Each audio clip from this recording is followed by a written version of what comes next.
Fundamentals of Sanatana பயிற்சி பட்டறை நேரடி மற்றும் இணைய வழி வகுப்புகள் டிசம்பர் 13 முதல் 17 வரை. Admission closes on 12th December. தொடர்புக்கு 7388242442.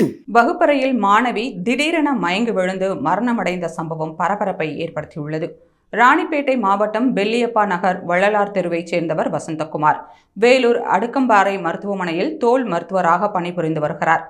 இவருக்கு ஈஷா அத்விதா மற்றும் காவியா என்ற 2 மகள்கள் உள்ளனர். இதில் இளைய மகள் ஈஷா அத்விதா சுமைதாங்கி பகுதியில் உள்ள சன்பீம் தனியார் பள்ளியில் 9ஆம் வகுப்பு படித்து வந்தார்.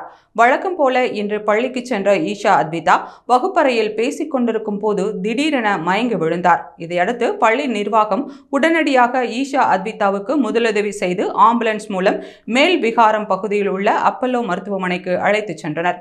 ஈஷா அத்விதாவை பரிசோதித்த மருத்துவர்கள் அவர் ஏற்கனவே உயிரிழந்து விட்டதாக தெரிவித்துள்ளனர்.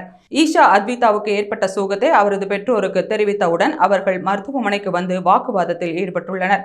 பின்னர் அவரது உடலை வாங்கி சென்றுள்ளனர். காவல்துறை விசாரித்ததில் ஈஷா அத்விதா இதய குறைபாடு காரணமாக உயிரிழந்ததாக கூறப்படுகிறது. ஈஷா அத்விதா மயங்கி விழும் காட்சி வலைதளத்தில் வேகமாக பரவி வருகிறது.